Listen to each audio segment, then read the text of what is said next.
Have you ever felt stuck, just completely blocked or overwhelmed by a problem?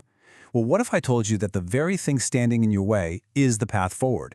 That's the game-changing idea from Ryan Holiday's incredible book, The Obstacle is the Way, and we're going to dive into its timeless formula for turning your trials into triumphs.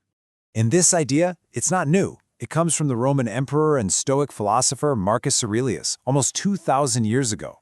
This is the big idea we're going to be digging into, that every single obstacle we face, whether it's in our career, our relationships, whatever, it actually holds a secret opportunity. The point isn't to run from problems, it's to use them.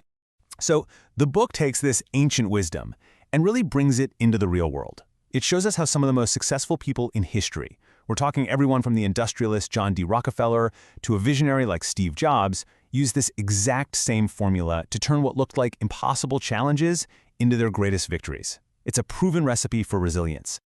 So how do we actually do it? Well, the formula breaks down into 3 simple but super powerful disciplines. First, we have to learn to see things clearly. Then we learn to act with purpose. And finally, we learn to endure with will. Let's break down each one. All right, let's jump in. Part 1, see things clearly. This is what the Stoics called the discipline of perception. And honestly, this is the most important step, because how you see a problem changes everything that comes next. Here's the thing the Stoics figured out. Our problems rarely come from the thing itself, but from the story we tell ourselves about the thing. We don't just see that a project failed. No, our brain jumps to, this is a catastrophe, I'm a failure, this is the end.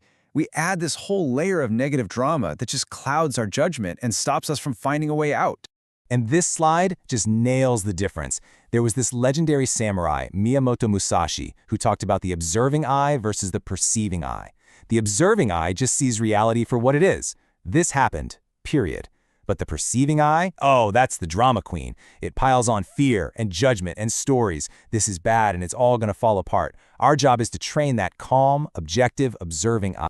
So a perfect example of this is John D. Rockefeller during the massive economic panic of 1857. It was pure chaos, everyone was freaking out, the markets were crashing, but Rockefeller, he kept his cool. He didn't see a disaster, he saw a huge learning opportunity. And by controlling his perception, he found openings nobody else could see. And that's what laid the groundwork for his entire empire. So what can you actually do? How do you practice this? Well, it starts with getting a handle on your emotions. You gotta practice objectivity. Learn to separate the bare facts of what happened from the dramatic story you're spinning in your head. And maybe most important of all, focus only on the things that are actually in your control. Okay, so once you've got your head straight and your perception is clear, that brings us right to part 2, act with purpose. This is the discipline of action. It's time to move. But not just any random action. It has to be focused and it has to be purposeful. This quote gets right to the heart of it. It's all about the process. Huge, overwhelming obstacles become totally manageable when you just break them down. Stop thinking about winning the whole war. Just think about this one drill, this one play. Forget the finish line for a sec. Just focus on taking the next step. I mean, think about George Washington. The guy was leading this kind of scrappy, undertrained army against the most powerful military on the planet. Going head-to-head? No way. That would have been a slaughter. So instead, he focused on the process. He used this brilliant, flexible, hit-and-run strategy that just wore the British down over time. He knew victory wasn't going to come in some single glorious moment. It was going to come from persistence and smart, deliberate, day-by-day action. So what happens when you act and you fail? We have to completely change how we think about failure.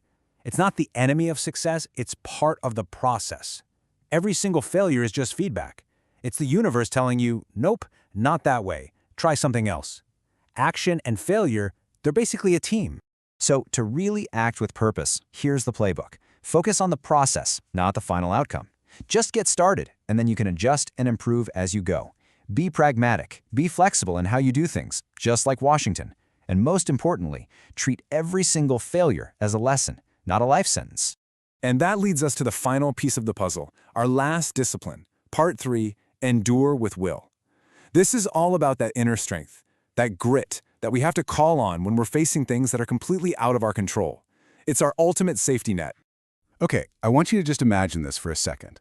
You're 67 years old. A massive fire tears through your entire research campus, destroying buildings, priceless prototypes, years and years of irreplaceable work. That's exactly what happened to Thomas Edison. His life's work was literally going up in flames. So, what do you do in that moment? I mean, really? What's the move here? The natural human reaction is just despair, right? Or anger, or just giving up. For most of us, this would have been the end of the story. But Thomas Edison was not most people. Instead of collapsing, Edison just calmly turned to his son and said this incredible line. "It's all right. We've just gotten rid of a lot of rubbish." In the face of absolute disaster, all he saw was a clean slate, a chance to rebuild and make everything even better than before. That is the power of will. You know, there's actually a name for this kind of incredible mindset. It's called amor fati, which is Latin for a love of fate. It's the practice of not just putting up with what happens, good or bad, but actually embracing it. It's deciding to love your fate no matter what it throws at you. The philosopher Friedrich Nietzsche put it so well. He said his formula for greatness was amor fati, wanting nothing to be different. You don't just endure what you have to, you learn to love it. So how do we build this kind of inner fortress? Well, it starts by accepting what you simply cannot change. We practice amor fati. We learn to love our fate. We can even prepare for bad stuff by thinking through worst-case scenarios ahead of time, a practice called premeditatio malorum, so we're never caught totally off guard. The whole point is to understand that inner strength isn't something you have, it's something you build, right in the middle of adversity. All right, let's wrap this all up. Let's talk about your path forward and how you can start applying this powerful formula right now. So here it is, the whole formula boiled down. Step 1, perceive. See the situation for what it really is without all the drama. Step 2, act. Do what you can, focus on the things you can control. And step 3, will. Endure and accept what you must, the things you can't control. Perceive, act, will. It's a simple loop you can apply to literally any problem. And this right here, this is the big mental flip you have to make. Obstacles aren't bugs in the system of your life. They are not mistakes. They are features. They are the built-in chances for you to get better, to practice courage, patience, creativity, and resilience. They're the very things that are designed to make you stronger. So I'm going to leave you with this question to think about. That tough project at work, that difficult relationship, that personal setback you're facing right now, what if it isn't an obstacle at all?